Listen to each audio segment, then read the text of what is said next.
We got into several firefights.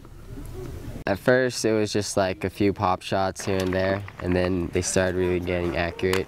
We could, from the guys that were on top of the roof, many of the posts, they were just right below, like at least 3 feet below where each guy was.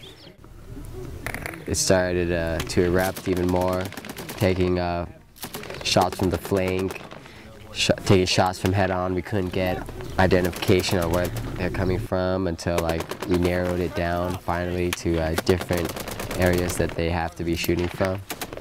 And we returned fire. It was mostly by machine gunners and their medium machine guns, the M240s. I was running down below it, just tossing up the extra ammo whenever they started to run low. I mean, it seemed like it was pretty long, but I would say about 15-20 minutes. It felt a long time. They usually shoot from 500 meters out. Whether they're shooting for 500 meters out would be less likely because those shots were so effective.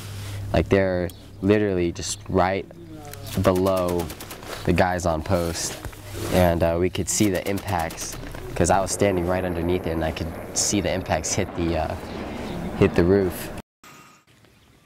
And then finally, about a couple hours later, we finally hit the deck and started the operation. So we just started a movement and patrolled to our next destination, our next checkpoint.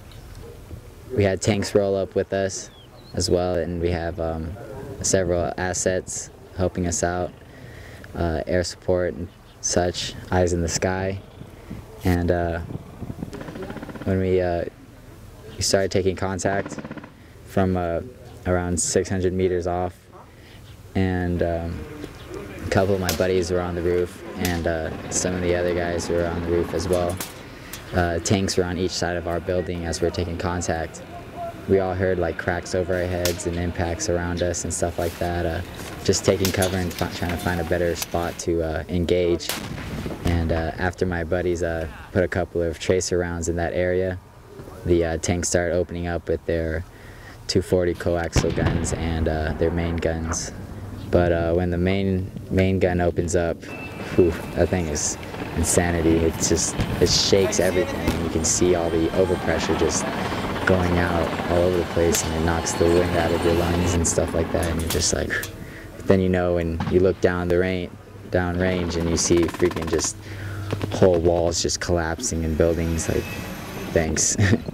We love our tanks. What did you tell your friends and family before this operation? If I die, if I die during this thing, I want you to have a peace of mind. Because I'm telling you now that it might happen, because this is a dangerous operation.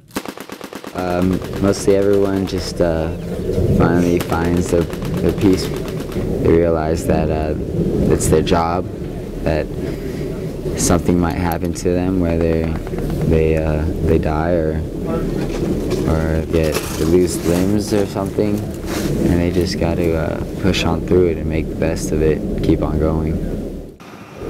We're all okay, and we're fine, and we're ready to go back home.